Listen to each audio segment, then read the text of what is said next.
Federal Trade Commission and Consumer Safety Products Commission require producers of chemicals that go into households to have specific warning labels printed on the product label. Words like danger, caution, flammable, warning, keep out of reach of children, causes burn, fatal is swallowed. If you see any of that on your label, the chemical you have is probably a hazardous waste. So what do we have at our house that can meet some of the definitions of hazardous waste? Cleaners, drain openers, paints and thinners, fluorescent bulb, pool chemicals. So as you dispose of your hazardous waste improperly, you decide, hey, I'm gonna pour this used motor oil or antifreeze along my fence line and kill the weeds or kill the ants. Let's go leach into the soil, get down into the water, cause issues come back to hurt us in the future.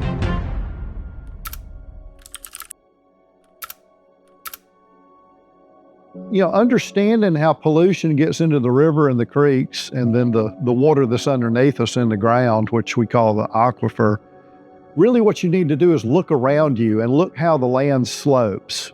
And when you're seeing water run down a gutter or the edge of the street or in a ditch behind your house, that's how the pollutants get into these bodies of water that we and animals depend on.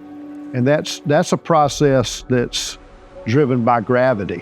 Therefore, anything that you're pouring on the ground or in a gutter or pouring in a hole in the ground that you dug thinking you might be getting rid of it, or pouring down your drain, it's headed toward the aquifer, the creek, or a river, no matter what.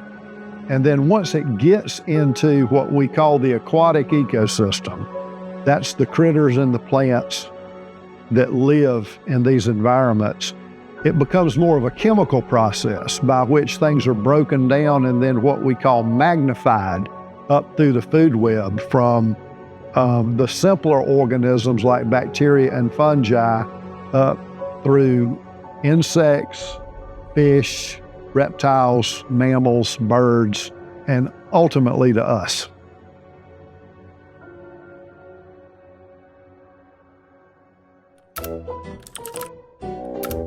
All right, today we're going to be talking about household hazardous waste and the proper disposal of the household hazardous waste. Things like gasoline, oils, paints, pesticides, batteries, cleaners, pool chemicals, and even old medications. These items should always be disposed of according to the instructions on the label and through proper recycling programs. There's multiple county drop-offs. I believe there's 3 here in Dougherty County alone. Old medications and syringes can be taken to local pharmacists. They've got recycling locations there, not only for the syringes, but also for the pills. Never pour hazardous chemicals down a drain or toilet, and make sure you know exactly what's in your hazardous waste prior to throwing away in your garbage can. For more information, contact the AET group at 1-800-989-8298 or visit our website at aetllc.com.